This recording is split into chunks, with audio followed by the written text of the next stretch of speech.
Welcome to Gurukul মাধ্যমিক। আজকে আমরা পড়ব অগ্নাশয় গ্রন্থি সম্পর্কে এবং অগ্নাশয় গ্রন্থি থেকে নিঃসৃত প্রধান যে হরমোন ইনসুলিন আর গ্লুকাগন সেই সমস্ত হরমোনগুলো সম্পর্কে আজকে আমরা জানব। অগ্নাশয় গ্রন্থি, প্রথম বলি একটা কথা, অগ্নাশয় গ্রন্থিকে বলা হয় মিশ্র গ্রন্থি। কি বলা হয় না মিশ্র গ্রন্থি। কেন মিশ্র গ্রন্থি বলা হয়? মিশ্র নামটার সঙ্গে তোমরা কি বুঝতে পারছো না কিছু মিশে আছে, অর্থাৎ পার্টিকুলারলি নির্দিষ্ট একটা জিনিস না। তেমনি অগ্নাশয় থেকে কেন বলা হয় মিশ্র গ্রন্থি না, অগ্নাশয় গ্রন্থি থেকে তার বহিঃক্ষরা অংশ থেকে কি করা হয়, অগ্নাশয়ের বহিঃক্ষরা যে অংশটা সেই বহিঃক্ষরা অংশ থেকে উৎসেচক নিঃসৃত হয়। আর অন্তঃক্ষরা যে অংশটা, অর্থাৎ আমাদের আলোচ্য যে বিষয় আজকের অগ্নাশয়ের অন্তঃক্ষরা অংশ, সেখান থেকে কিন্তু হরমোন নিঃসৃত হয়। আমরা এই যে গ্রন্থিগুলো পড়ছি সেই গ্রন্থিগুলো থেকে আমরা কি দেখছি, থাইরয়েডই বলো বা আগের যেগুলো দেখেছি সব কি দেখেছি, হরমোন নিঃসৃত হয়েছে। অর্থাৎ কি অগ্নাশয় গ্রন্থির অন্তঃক্ষরা কোষ থেকে কি হয় না হরমোন নিঃসৃত হয়। তো মিশ্র গ্রন্থি কাকে বলা হয় না, যেখান থেকে যার বহিঃক্ষরা অংশ এবং অন্তঃক্ষরা অংশ দুটোই থাকে এবং বহিঃক্ষরা অংশ থেকে উৎসেচক আর অন্তঃক্ষরা অংশ থেকে কি তৈরি হয় না হরমোন নিঃসৃত হয়, সেটাই হচ্ছে মিশ্র গ্রন্থি। এবার উৎসেচক যে নিঃসৃত হয় কিন্তু উৎসেচক নিঃসৃত জায়গাটাকে বলা হয় কিন্তু সনাল গ্রন্থি, অর্থাৎ নালীযুক্ত। তার মানে কি একটা নালীর মাধ্যমে কোনো একটা জায়গা থেকে উৎপন্ন হয়ে নালীর মাধ্যমে তারপর রক্তে গিয়ে মিশছে। কিন্তু এই যে অন্তঃক্ষরা অংশ বা অনাল অংশ, মানে যার নালী থাকে না, নালীবিহীন অংশ, অর্থাৎ যেখান থেকে তৈরি হচ্ছে ডাইরেক্ট রক্তে গিয়ে মিশে যাচ্ছে, তো সেটাই হচ্ছে কি না মিশ্র গ্রন্থি, সেটাই হচ্ছে অনাল গ্রন্থি। তো আজকে আমাদের যে আলোচ্য বিষয় সেটা হচ্ছে অন্তঃক্ষরা অংশ থেকে নিঃসৃত, অর্থাৎ অন্তঃক্ষরা অংশ থেকে কি নিঃসৃত হয়, হরমোন নিঃসৃত হয়।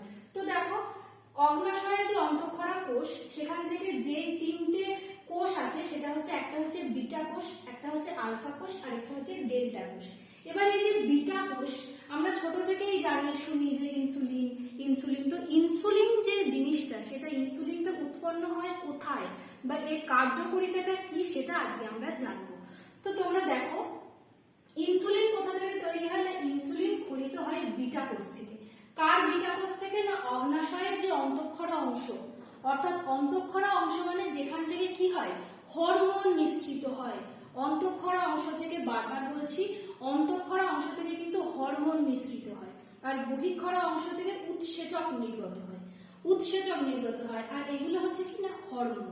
তাহলে ইনসুলিন কোথা থেকে খরিত হয় না বিটা কোষ থেকে। আচ্ছা এবার দেখো ইনসুলিনের ঠিক বিপরীত কাজ করে, আমরা দেখবো আজকে ইনসুলিনের ঠিক বিপরীত কাজ করে কি না গ্লুকাগন। সেটা কোথা থেকে তৈরি হয় না, সেটা আলফা কোষ থেকে নির্গত হয়। তাহলে বিটা কোষ থেকে তৈরি হয় ইনসুলিন, আলফা কোষ থেকে তৈরি হয় গ্লুকাগন। আরেকটা কোষ আছে সেটা হচ্ছে ডেল্টা কোষ, সেখান থেকে সোমাটোটেস্টিন নামক এক ধরনের হরমোন খরিত হয়। তো তাহলে আমরা কি দেখলাম না, আমরা দেখলাম যে অগ্নাশয় আজকে আমাদের পড়ার বিষয়। তো অগ্নাশয় হচ্ছে এক ধরনের মিশ্র গ্রন্থি। মিশ্র কেন, কারণ হচ্ছে এর বহিঃক্ষরা অন্তঃক্ষরা দুটোই আছে এবং বহিঃক্ষরা থেকে কি হয় না উৎসেচক, বিভিন্ন রকম উৎসেচক যেমন হচ্ছে ট্রিপসিন, মল্টেজ, অ্যামাইলেজ, বিভিন্ন রকম উৎসেচক, আর অন্তঃক্ষরা অংশটা থেকে হরমোন যেমন হচ্ছে ইনসুলিন, গ্লুকাগন এগুলো নিঃসৃত হয়। এরপর আমরা যেটা দেখবো সেটা হচ্ছে ইনসুলিনের কাজ। এই যে আমরা বললাম আগে যে আমাদের আলোচ্য বিষয় কি না, আমাদের আলোচ্য বিষয় হচ্ছে অন্তঃক্ষরা অংশ থেকে যে সমস্ত হরমোনগুলো নিঃসৃত হয় সেগুলো নিয়ে বলা। তো ইনসুলিন হচ্ছে কি, দেখো ইনসুলিন হচ্ছে অবশ্যই অন্তঃক্ষরা অংশ থেকে নিঃসৃত হয়। তো ওই অন্তঃক্ষরা অংশ থেকে নিঃসৃত প্রধান যেটা সেটা হচ্ছে ইনসুলিন, যেটা কি কোষ থেকে নিঃসৃত হয়, বিটা কোষ থেকে নিঃসৃত হয়। তো দেখো ইনসুলিন হচ্ছে এক ধরনের অ্যান্টি ডায়াবেটিক হরমোন। এটা আমরা প্রায় সবাই জানি তাই না, যে এই যে যাদের সুগার হয়, আমরা জানি সুগার ডায়াবেটিস হয়। তো ডায়াবেটিস কেন হয়, কারণ তার শরীরে ইনসুলিনটা ঠিকঠাক তৈরি হয় না। যখন ইনসুলিন শরীরে ঠিকঠাক তৈরি না হবে তখন কি হয়, তখন বাইরে থেকে ইনসুলিন ইনজেকশন দিতে হবে যাতে তার শরীরের বিভিন্ন কার্যকারিতাগুলো ঠিকঠাক চলে। তো ইনসুলিন হচ্ছে কিনা একটা অ্যান্টি ডায়াবেটিক হরমোন। এটা কিন্তু তোমরা নোট করো, যে ইনসুলিন হচ্ছে এক ধরনের অ্যান্টি ডায়াবেটিক হরমোন। আগে এটা আমরা দেখবো। আচ্ছা আর যেটা তোমাদের বলার সেটা হচ্ছে তোমরা কিন্তু এই জিনিসগুলো খুব ভালো করে বোঝো, একটা খাতা নিয়ে বসে তোমরা জিনিসগুলো ভালো করে বোঝো। নোটস নিয়ে তোমাদের কোনো চিন্তা নেই, তোমরা নোটস সমস্ত কিছু আমাদের ভিডিও ডেসক্রিপশনের লিংক আমাদের ওয়েবসাইট gurukulmadhyamik.in এ সমস্ত কিছু পেয়ে যাবে। কিন্তু দেখো, নোট করলে মুখস্থ করলাম হয়ে গেল তা তো নয়, কারণ এখন প্রশ্নের মান কিন্তু অনেক উন্নত। সুতরাং যদি ঠিকঠাক না বোঝো, কোথা থেকে প্রশ্ন আসবে সেটা কিন্তু আমরা কেউ জানি না। সুতরাং আগে বোঝো, তারপর নোটটা দেখো, দেখবে সমস্ত কিছু ক্লিয়ার হয়ে যাবে। আর যদি তারপরেও না ক্লিয়ার হয় অবশ্যই কমেন্ট বক্সে জানাবে। তো দেখো, ইনসুলিনের প্রধান কাজ কি না, ইনসুলিন আমাদের রক্ত, আমাদের ব্লাডের মধ্যে যে গ্লুকোজের মাত্রাটা সেটাকে নিয়ন্ত্রণ করে। এটা হচ্ছে এর প্রধান প্রধান প্রধান কাজ। কতগুলো স্টার দেওয়া যায়, ততগুলো স্টার হচ্ছে এটা। তো ইনসুলিনের প্রধান কাজ, পরের কাজ তো আমরা পরে দেখবো, যে কিভাবে প্রোটিন বিপাক, কিভাবে ফ্যাট বিপাক, সেগুলো তো ঠিক আছে আমি জানবো, কিন্তু মেন যে ব্যাপারটা যেটা হচ্ছে ইনসুলিনের প্রধান কাজ, যেটা না জানলে আমরা কিছুই জানবো না, সেটা হচ্ছে কি না, আমাদের রক্তে যখন গ্লুকোজের মাত্রাটা অনেক বেশি বেড়ে যায় তখনই তো আমাদের সুগার হয়। গ্লুকোজটা ঠিকঠাক জারণ হয় না, মানে গ্লুকোজটা ঠিকঠাক কাজ করতে পারে না, রক্তে অত্যাধিক পরিমাণে গ্লুকোজ থাকে, তখনই হয় কি না, তখনই হয় ডায়াবেটিস। তো ইনসুলিন হচ্ছে অ্যান্টি ডায়াবেটিক একটা হরমোন, যে কি করে না, রক্তে গ্লুকোজের মাত্রাটা যখনই বেড়ে যায় তখনই ওটাকে কি করে, নিয়ন্ত্রণ করে। দেখো সেটাই লেখা আছে না, ইনসুলিন রক্তে গ্লুকোজের মাত্রা বৃদ্ধি পেলে রক্ত থেকে গ্লুকোজের পরিমাণটাকে কমিয়ে দেয়, কমিয়ে কি করে, রক্তে গ্লুকোজের লেভেল যেটা থাকে, গ্লুকোজ লেভেলটাকে নিয়ন্ত্রণ করে কে, ইনসুলিন। রক্তে গ্লুকোজের মাত্রা নিয়ন্ত্রণ করে কে, insulin. Very very very very important. আচ্ছা, এরপর দেখো, এরপর আমরা যেটা করবো সেটা হচ্ছে কার্বোহাইড্রেট বিপাক নিয়ন্ত্রণ, অর্থাৎ কার্বোহাইড্রেটটা কিভাবে আমাদের শরীরে কাজ করে, ইনসুলিন সেটাতে কিভাবে সাহায্য করে, সেটাই হচ্ছে আমাদের এবার দেখার বিষয়বস্তু। তো চলো দেখা যাক। দেখো কি আছে না, কোষ পর্দার ভেদ্যতা বৃদ্ধি করে, অর্থাৎ রক্তের মধ্যে তো যখন অতিরিক্ত পরিমাণে গ্লুকোজ বেড়ে যাচ্ছে তখন নানা রকম শরীরে সমস্যা দেখা যাচ্ছে, তখন তার মানে কি, তার মানে নিশ্চয়ই ইনসুলিন ঠিকঠাক নিঃসৃত হচ্ছে না, যার জন্য যারা ডায়াবেটিস পেশেন্ট তাদের অনেককে কি দেওয়া হয়, বাইরে থেকে ইনসুলিন ইনজেকশন দেওয়া হয়, যাতে কি হয় না, যাতে তার রক্তে ইনসুলিনের মাত্রাটা বা ইনসুলিনের লেভেলটা ঠিকঠাক থাকে। তো দেখো, কোষ পর্দা, আমাদের যে শরীরের কোষ, সেই কোষ পর্দার ভেদ্যতা বৃদ্ধি করে, অর্থাৎ কি শোষণে সাহায্য করে, কোষ পর্দার ভেদ করতে পারে, যাতে ইনসুলিনটা ভেদ করতে পারে, ভেদ্যতা বৃদ্ধি করে। এবং কি করে না, আমাদের যে পেশি কোষ, সেই পেশিতে গ্লুকোজটা যাতে শোষণ হয়, বিশোষণ ঠিকঠাক হয়, সেটাতে সাহায্য করে কে না, ইনসুলিন হরমোন। তাহলে প্রথম পয়েন্ট তো আমরা এটা দেখেছি। এরপর আমরা এটা দেখলাম যে কোষ পর্দার ভেদ্যতাটা যাতে বৃদ্ধি হয়, অর্থাৎ যাতে ভেদ করতে পারে ইনসুলিন, মানে গ্লুকোজটা যাতে ভেদ করতে পারে। কোষ পর্দার ভেদ্যতা বৃদ্ধি করে পেশিতে কি করে, গ্লুকোজ শোষণের হার বাড়ায়। দ্বিতীয় পয়েন্টে দেখো, আমরা সবাই ক্লাস 9 এ পড়েছি না, গ্লাইকোলাইসিস, ক্রেবস চক্র, এগুলো পড়েছি। তো কি পড়েছিলাম আমরা, প্রথম স্টেপ ছিল গ্লুকোজ, গ্লুকোজ থেকে কি তৈরি হয়েছিল, একদম নিচে পাইরুভিক অ্যাসিড, সেটাই এখানে কাজ করে। দেখো, গ্লুকোজকে পাইরুভিক অ্যাসিডে পরিণত করে, কোন প্রক্রিয়া, গ্লাইকোলাইসিস প্রক্রিয়া। কোন প্রক্রিয়া না, গ্লাইকোলাইসিস প্রক্রিয়া। তাহলে গ্লাইকোলাইসিস প্রক্রিয়াতে কি হয়েছিল তোমরা সকলেই জানো, যে গ্লুকোজকে পাইরুভিক অ্যাসিডে পরিণত করে। তাহলে এটা আলাদাভাবে বোঝার তো কিছু নেই, তোমরা সকলে জেনেই এসছো ক্লাস 9 এ। তো এর পরের পয়েন্টটা দেখো, এটা হচ্ছে সবথেকে ইম্পর্টেন্ট, এটা হচ্ছে সবথেকে ইম্পর্টেন্ট কি না, আমাদের যে যকৃৎ, লিভার, যকৃৎ আর পেশিতে গ্লুকোজ থেকে কি হয়, গ্লাইকোজেন সংশ্লেষ বাড়ায়। কি পদ্ধতি, গ্লাইকোজেনেসিস। তাহলে দেখো কি করে না, গ্লাইকোজেনেসিস যে প্রক্রিয়া, সেই গ্লাইকোজেনেসিস প্রক্রিয়ায় কি করে, ওই যে গ্লুকোজটা আমাদের রক্তে, যাদের রক্তে ধরো ঠিকঠাক ইনসুলিন কাজ করছে না, রক্তে অধিক পরিমাণে গ্লুকোজ হয়ে গেছে, তখন ইনসুলিন নিঃসৃত হয়ে কি করে না, ওই অতিরিক্ত রক্তে যে গ্লুকোজটা হয়ে গেছে সেই রক্তের গ্লুকোজটাকে কোথায় পাঠিয়ে দেয়, ঠেলে যকৃতের পেশিতে পাঠিয়ে দেয়।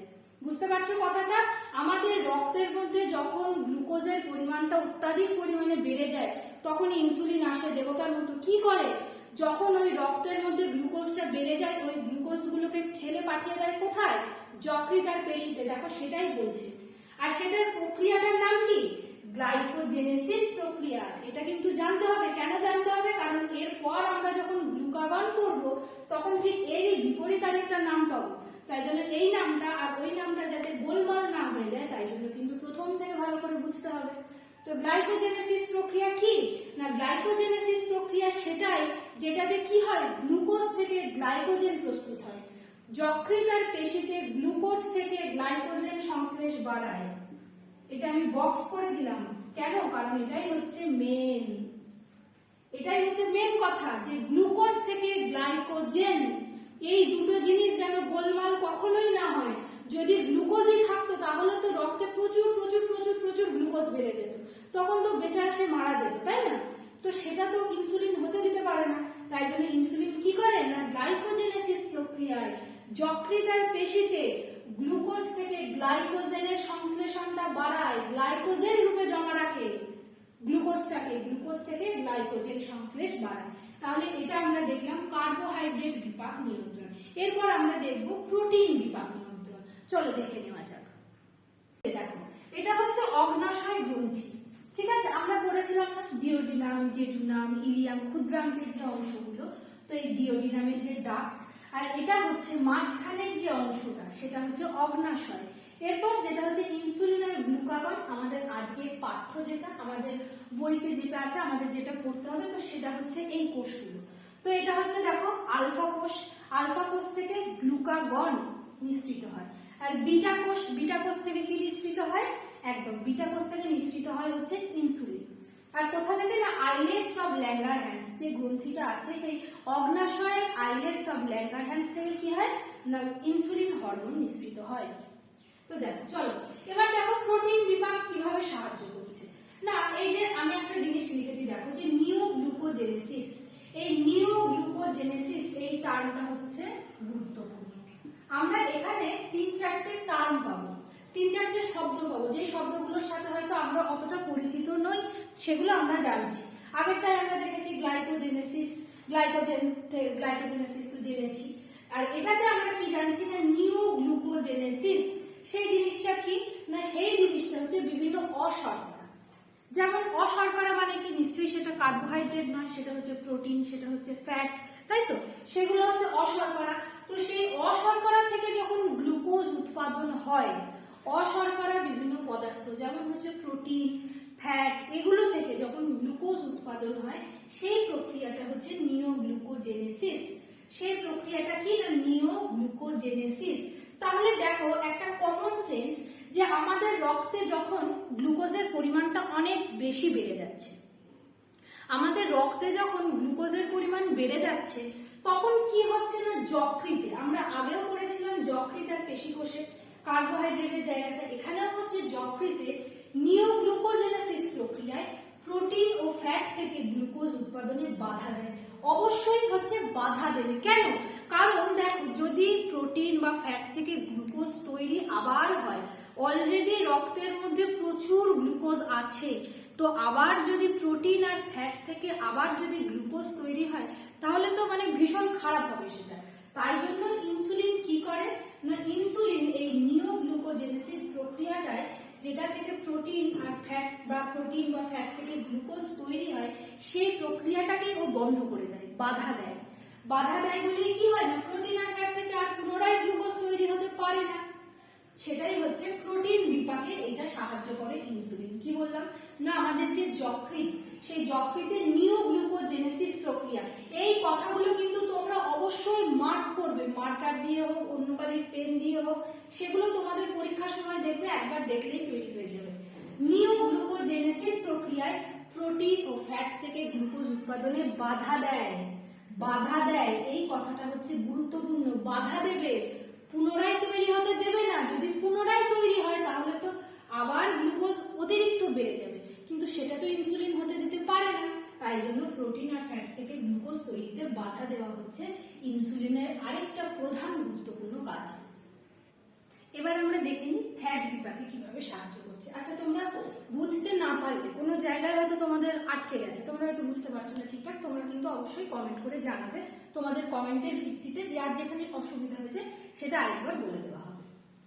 আচ্ছা, ফ্যাট বিপাক নিয়ন্ত্রণে কিভাবে সাহায্য করে ইনসুলিন, সেটা আমরা দেখে নিই। দেখো, আচ্ছা, ইনসুলিন আমাদের যে মেদকলা আছে, মেদকলায় যে গ্লুকোজ থাকে, তো সেই মেদকলায় গ্লুকোজ থেকে ফ্যাট প্রস্তুতিতে সাহায্য করে। দেখবে একটা জিনিস, কেউ হয়তো লক্ষ্য করেছো, যাদের সুগার হয়, অনেকে একদম রোগা হয়ে যায়, হয় না?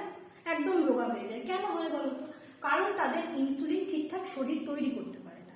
অর্থাৎ তাদের যে শরীরের যে অগ্নাশয়ের যে অন্তঃক্ষরা গ্রন্থি সেখান থেকে ইনসুলিন হরমোন ঠিকঠাক খরিতই হয় না, যার জন্য তারা একদম রোগা হয়ে যায়। তো তাদের যদি ইনসুলিন হরমোন মানে ইনসুলিন ইনজেকশন তাদের চার্জ করা হয়, তখন কি হবে দেখা যাবে একটা টাইম পর আস্তে আস্তে তাদের শরীরের উন্নতি হচ্ছে। কেন উন্নতি হয় দেখো, আমাদের যে মেদ কলা আছে সেখানে গ্লুকোজ থেকে ইনসুলিন কি করে, ফ্যাট তৈরিতে সাহায্য করে। গুড ফ্যাট, যেটা ফ্যাট প্রস্তুতিতে সাহায্য করে কে না, ইনসুলিন। কোথা থেকে না, আমাদের মেদ কলায় সঞ্চিত যে গ্লুকোজ, মেদ কলায় সঞ্চিত গ্লুকোজ থেকে কি করে, ফ্যাট প্রস্তুতিতে সাহায্য করে। এই ছোট ছোট যেই জিনিসগুলো, যেই জায়গাগুলো আমি লাল কালি দিয়ে আন্ডারলাইন করছি সেগুলো কিন্তু খুব ইম্পর্টেন্ট। তোমরা সেই জিনিসগুলো কিন্তু আলাদা করে পয়েন্ট করে জিনিসগুলো লিখতে থাকো। আচ্ছা, আর কি করে দেখো, আর যেটা করে সেটা হচ্ছে ফ্যাটের জারণে বাধা দেয় কে না, ইনসুলিন। ফ্যাট যাতে না ভাঙে, ফ্যাটের জারণে বাধা দেয় কে, বাধা দেয় হচ্ছে ইনসুলিন। এবং কিটোন বডি প্রস্তুতি বন্ধ রাখে। ফ্যাট ভাঙতে ভাঙতে কি হয় না, কিটোন বডি উৎপন্ন করে। তো ফ্যাটের জারণে কে বাধা দেয় না, ইনসুলিন বাধা দেয় এবং কিটোন বডি প্রস্তুতি বন্ধ রাখে। দেখো এইটা হচ্ছে এই যে ফ্যাট বিপাক নিয়ন্ত্রণ, এর যে প্রধান যে জায়গাটা সেটা হচ্ছে এটা ডবল স্টার। প্রত্যেকটাতে আমরা যখন কার্বোহাইড্রেট বিপাক করেছিলাম তখন আমি তোমাদের বলেছি যেগুলো বারবার ডবল স্টার সেগুলো হচ্ছে বেশি ইম্পর্টেন্ট। তো ফ্যাট বিপাক নিয়ন্ত্রণে এই জায়গাটা হচ্ছে খুব ইম্পর্টেন্ট। কেন না, যকৃৎ কিটোন বডি উৎপাদনে বাধা দেয় ইনসুলিন। যকৃতে কিটোন বডি উৎপাদনে বাধা দেয় কে না, ইনসুলিন। আচ্ছা, তাই জন্য একে কি বলা হয়, তাই জন্য ইনসুলিনকে বলা হয় অ্যান্টি কিটোজেনিক হরমোন। লিখে নাও, তাই জন্য কি বলা হয়, তাই জন্য ইনসুলিনকে মানে এইটাকে কি বলা হয় না, anti ketogenic hormone. Anti ketogenic hormone কেন বলা হয়, অ্যান্টি মানে কি, বাধা দিচ্ছে, অ্যান্টি কিটোজেনিক হরমোন কেন, কারণ কিটোন বডি উৎপাদনে বাধা দিচ্ছে কে না, ইনসুলিন। ইনসুলিন কিটোন বডি উৎপাদনে বাধা দেয়, তাই জন্য একে কি বলা হয় না, অ্যান্টি কিটোজেনিক হরমোন বলা হয়। আচ্ছা, এরপর আমরা পড়ব, আমরা তো দেখলাম যে ইনসুলিন হরমোন, ইনসুলিনের কি কি কাজ সেগুলো আমরা দেখলাম। কার্বোহাইড্রেট কিভাবে বিপাক নিয়ন্ত্রণে সাহায্য করে, প্রোটিন বিপাকে কিভাবে সাহায্য করে, আর লাস্টে কি দেখলাম না, ফ্যাটের বিপাকে কিভাবে সাহায্য করে। এরপর আমরা যেটা দেখবো সেটা মোটামুটি আমরা সবাই জানি যে ইনসুলিনের ক্ষরণ যখন কম হবে, অর্থাৎ ইনসুলিনটা যখন কম ক্ষরিত হবে অগ্নাশয় গ্রন্থি থেকে, এই যে অগ্নাশয় গ্রন্থি, এই অগ্নাশয় গ্রন্থিটাকে যদি আমি প্রস্থচ্ছেদ করে দেখি এইভাবে দেখা যাবে, এটা হচ্ছে আলফা কোষ বিটা কোষ, এইভাবে দেখা যাবে।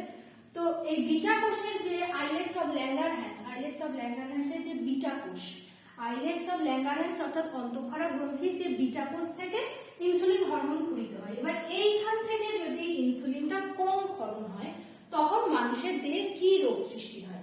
তো ইনসুলিন যদি কম ক্ষরিত হয় তাহলে কি হবে না, রক্তে শর্করার পরিমাণটা অনেক বেশি হয়ে যাবে, রক্তে শর্করার পরিমাণটা বেড়ে যাবে। এই রোগটাকে কি বলা হয় না, বলা হয় ডায়াবেটিস মেলিটাস। ডায়াবেটিস মেলিটাস, এই যে পরিমাণটা বৃদ্ধি পাবে, এই বৃদ্ধি পাওয়ার নিশ্চয়ই একটা বিজ্ঞানসম্মত নাম আছে, সেই নামটা কি না, hyper glycaemia. Hyper glycaemia, hyper glycaemia. দেখো হাইপার, এই হাইপার মানে কি বুঝতে পারো, হাইপার টেনশন মানে কি, যে বেশি টেনশন নাই। তেমন হাইপার, যখন ইনসুলিন কম ক্ষরিত হলে কি হবে, রক্তে গ্লুকোজটা বেড়ে যাবে।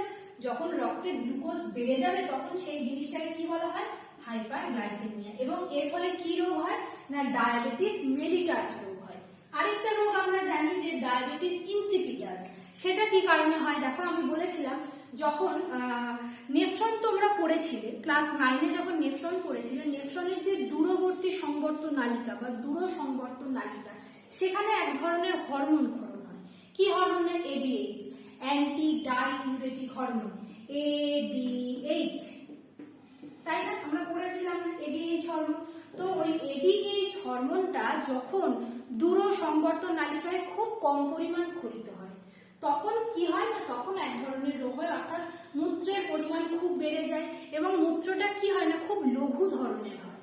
লঘু ধরনের, প্রচুর পরিমাণে মূত্রের পরিমাণ বেড়ে যায়। কেন বলতো, কারণ এই যে অ্যান্টি ডাইউরেটিক হরমোনটা তো কম ক্ষরিত হচ্ছে ওই জায়গাটায়। এবার যদি কম ক্ষরিত হয় তাহলে নিশ্চয়ই তার শোষণের হারটাও অনেক কম, কারণ ওই জায়গাটায় তো আরেকবার জল শোষণের কাজ চলে। তো ওই জায়গায় যখন জল ঠিকঠাক শোষণ হয় না এডিএইচ হরমোনের অভাবে, তখন কি হয় না ডায়াবেটিস ইনসিপিডাস রোগ হয়। ডায়াবেটিস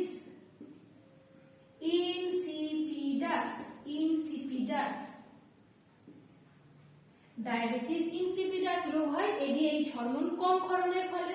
বুঝতে পেরেছো? তাহলে ডায়াবেটিস মেলিটাস হয় ইনসুলিন কম ক্ষরণ হলে, আর এডিএইচ যখন কম ক্ষরণ হয় তখন কি হয় না ডায়াবেটিস ইনসিপিডাস রোগ হয়। যার ফলে কি হয় দেখবে বারবার বাথরুমে যাওয়া, বারবার জল তেষ্টা পাওয়া। কারণ কি? কারণ তার শরীরে জল শোষণের ক্ষমতাটাই কম। ওই জন্য অতিরিক্ত জল যদি আমার দেহ থেকে বেরিয়ে যায় তাহলে আমার দেহে জলের ঘাটতি হবে। তো জলের ঘাটতি তো ঠিকঠাক পূরণ হবে না, তাই জন্য আমাদের খুব প্রচুর পরিমাণ তৃষ্ণা পাবে। এটাই হচ্ছে কি ডায়াবেটিস ইনসিপিডাস রোগ। আমরা ইনসুলিন সম্পর্কে তো অনেক কিছু জেনে গেলাম। এবার আমরা জানবো আমাদের পরের যে হরমোনটা, আরেকটা গুরুত্বপূর্ণ যে হরমোনটা, সেটা হচ্ছে গ্লুকাগন, সেটা সম্পর্কে। তো দেখো গ্লুকাগন কোথা থেকে উৎপন্ন হয়? একই রকম অগ্নাশয়, এই যে অগ্নাশয়ের যে অন্তঃক্ষরা কোষ বা অন্তঃক্ষরা যে গ্রন্থি, সেখানের যে আলফা কোষ অর্থাৎ অন্তঃক্ষরা গ্রন্থির যে আইলেটস অফ ল্যাঙ্গারহ্যান্সের যে অংশটা, তার যে আলফা কোষ একই রকম। অর্থাৎ ইনসুলিনও যেমন অগ্নাশয়ের আইলেটস অফ ল্যাঙ্গারহ্যান্সের ছিল বিটা কোষ, এটা শুধু হচ্ছে আলফা কোষ। এই আলফা কোষ থেকে উৎপন্ন হয় কে না গ্লুকাগন। কোথা থেকে উৎপন্ন হয়? অগ্নাশয়ের অন্তঃক্ষরা গ্রন্থির আইলেটস অফ ল্যাঙ্গারহ্যান্সের আলফা কোষ থেকে উৎপন্ন হয়। আলফা কোষ থেকে উৎপন্ন হয় গ্লুকাগন। এবং আরেকটা মজার জিনিস তোমাদের বলি যে গ্লুকাগন কিন্তু ইনসুলিন যেমন কাজ করে ঠিক তার অপোজিট কাজ করে হচ্ছে গ্লুকাগন। গ্লুকাগন দেখো, গ্লুকাগন ইনসুলিনের বিপরীত কাজ করে। তাহলে এটা একটা খুব মজার প্রশ্ন, যদি পরীক্ষায় প্রশ্ন আসে যে ইনসুলিনের বিপরীত হরমোন কি, কি বলবে? অবশ্যই গ্লুকাগন। ঠিক আছে, দেখো নামেও মিল আছে, আলফা বিটা, ওটা ছিল বিটা, এটা হচ্ছে আলফা, আর এটা ছিল গ্লুকাগন কি ইনসুলিনের বিপরীতে কাজ করে। চলো এবার দেখে নেওয়া যাক এর কি কি কাজ।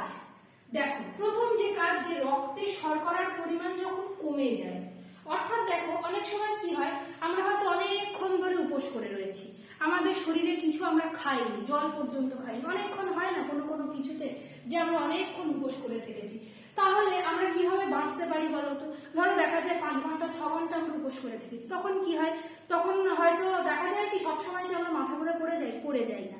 তখন আমরা কিভাবে থাকি, কিভাবে বাঁচি, সেটাই হচ্ছে গ্লুকাগনের কাজ। দেখো রক্তে যখন শর্করার পরিমাণটা কমে যায়, আমাদের যে ব্লাড ফ্লো মানে রক্তের যে প্রবাহ, যে রক্ত, সেই রক্তের মধ্যে যখন শর্করা বা শর্করার পরিমাণটা যখন কমে যায়, তখন কি করে না তখন গ্লাইকোজেনোলাইসিস, একদম নোট করো, গ্লাইকোজেনোলাইসিস প্রক্রিয়ায় যকৃতে সঞ্চিত গ্লাইকোজেনকে গ্লুকোজে ভাঙে, গ্লুকোজে ভেঙে কি করে রক্তে সরবরাহ করে। ঠিক ইনসুলিনের বিপরীত কাজ। অর্থাৎ ইনসুলিনের ক্ষেত্রে যেটা আমরা কার্বোহাইড্রেট বিপাক দেখেছিলাম, কি করেছিল কার্বোহাইড্রেট বিপাকে এটাই করেছিল যে রক্তে যখন প্রচুর পরিমাণে আমার গ্লুকোজ বেড়ে যাচ্ছে, তখন কি করছে চল যকৃতে নিয়ে গিয়ে সঞ্চিত করছে কি রূপে? গ্লাইকোজেন রূপে। গ্লুকোজকে গ্লাইকোজেন রূপে সঞ্চিত করছে। এবার গ্লুকোজটাকে তো সঞ্চিত করলো গ্লাইকোজেনকে, তাহলে আমার শরীরে যখন গ্লুকোজের পরিমাণটা খুব কমে যাচ্ছে, তখন আমি কোথা থেকে গ্লুকোজ পাবো?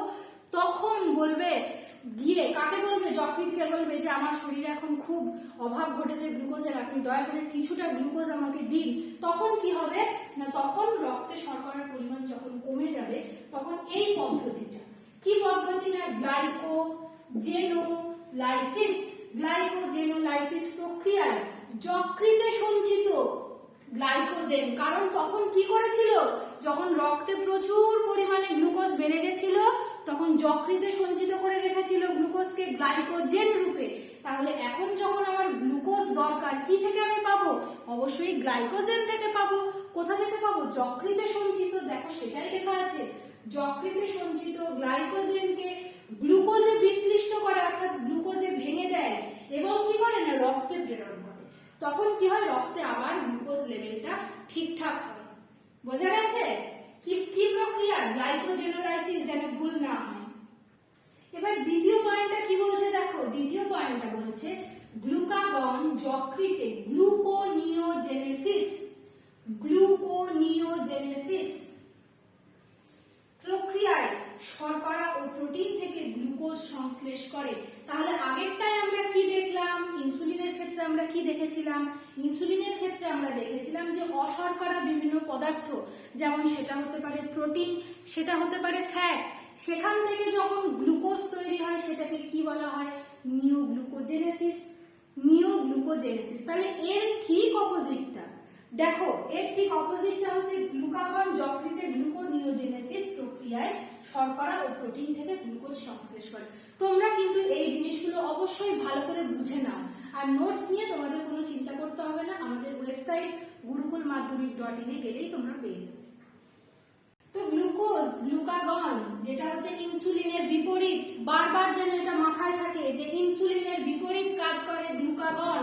যখন রক্তে প্রচুর পরিমাণ গ্লুকোজ হয়ে যায় তখন ইনসুলিন খরিত হয় কি করার জন্য? ওই গ্লুকোজটাকে গ্লাইকোজেন রূপে যকৃতে সঞ্চয় করার জন্য, যাতে রক্তটা আমার অতিরিক্ত গ্লুকোজে পরিপূর্ণ না হয়ে যায়। এবং যখন এর বিপরীত কাজটা করে হচ্ছে গ্লুকাগন, অর্থাৎ যখন আমার রক্তে খুব কম হয়ে যায় গ্লুকোজ, আমার সারা দেহে গ্লুকোজের পরিমাণ খুব কম হয়ে যায়, আমি হয়তো খুব দুর্বল হয়ে পড়ছি, তখন কাজ করে কিন্তু গ্লুকাগন। কি করে? তখন যকৃতের কাছে গিয়ে বলে, প্রভু আমাকে একটুখানি গ্লুকোজ দিন। এইভাবে হয় না, কেমিক্যাল নিঃসরণ করে। তো যাই হোক, মজার জন্য বললাম। কি হয় তখন? না তখন যকৃতে কি হয় না, তখন যকৃত গ্লুকোনিওজেনেসিস প্রক্রিয়ায় গ্লাইকোজেনোলাইসিস প্রক্রিয়ায় যকৃতে সঞ্চিত যে গ্লাইকোজেনটাকে গ্লুকোজে ভাঙে এবং রক্তে প্রেরণ করে। আর এটার ক্ষেত্রে কি হয় না, যকৃতে গ্লুকোনিওজেনেসিস প্রক্রিয়ায় শর্করা ও প্রোটিন থেকে গ্লুকোজ সংশ্লেষ করে। আগেরটায় যেমন গ্লুকোনিওজেনেসিসে কি হচ্ছিল না, শর্করা ও প্রোটিন ও ফ্যাট থেকে শর্করা তৈরিতে বাধা দিচ্ছিল ইনসুলিন। এটার ক্ষেত্রে ঠিক উল্টো, অর্থাৎ গ্লুকোনিওজেনেসিসে কি হয় না, প্রোটিন আর ফ্যাট থেকে গ্লুকোজ সংশ্লেষ করে গ্লুকাগন। এরপর লাস্ট পয়েন্ট যেটা দেখো, সেটা হচ্ছে গলাকোষের গ্লুকোজের জারণ। গ্লুকোজের জারণটাকে কমিয়ে দেয় এবং ফ্যাটের ভাঙন বাড়ায়। ঠিক আছে, তো আজকে আমরা দেখলাম ইনসুলিন আর গ্লুকাগন সম্পর্কে। তোমাদের যদি কোথাও বুঝতে কোনো সমস্যা থাকে তোমরা অবশ্যই কমেন্ট বক্সে কমেন্ট করে জানাবে। তাহলে দেখো, এত কিছু আমরা পড়লাম ইনসুলিন, গ্লুকাগন। এর বেসিক যে জিনিসটা সেটা কি না, ইনসুলিন রক্তে গ্লুকোজের পরিমাণটাকে কমায়, আর গ্লুকাগন কি করে না, রক্তে গ্লুকোজের মাত্রাটাকে বাড়ায়। আর আরেকটা দেখো, আরেকটা জিনিস আমরা পড়েছিলাম যে আলফা কোষ, বিটা কোষ ছাড়াও আরেকটা কোষ ছিল, সেটা হচ্ছে ডেল্টা কোষ। সেই ডেল্টা কোষ সোমাটোটেস্টিন নামক এক ধরনের হরমোন ক্ষরণ করে, যেটার কাজ কি না, যেটার কাজ হচ্ছে গ্রোথ হরমোনের যে কার্যকারিতা সেটাই তো বাধা দেয়, তার সাথে সাথে ইনসুলিন আর গ্লুকাগন ক্ষরণেও ও বাধা সৃষ্টি করে। আজ আমরা অগ্নাশয় গ্রন্থি সম্পর্কে ডিটেলস আলোচনা করলাম। পরের দিন আমরা দেখব আরেকটা অন্যরকম গ্রন্থি, সেটা হচ্ছে অ্যাড্রিনালিন গ্রন্থি, সেটা সম্পর্কে। তোমরা সবাই ভালো থেকো, আর এই জিনিসটা যদি না বোঝো অবশ্যই তোমরা কমেন্ট বক্সে লিখবে। আর নোটসের জন্য তোমাদের কোনো চিন্তা নেই, তোমরা আমাদের ভিডিও ডেসক্রিপশনে দেওয়া লিঙ্ক gurukulmadhyamik.in এ ডাউনলোড করলেই সমস্ত কিছু পেয়ে যাবে। তোমরা দেখে নিও, যদি কোথাও কোনো সমস্যা থেকে থাকে অবশ্যই আমাদের জানিও। দেখা হচ্ছে পরের ক্লাসে।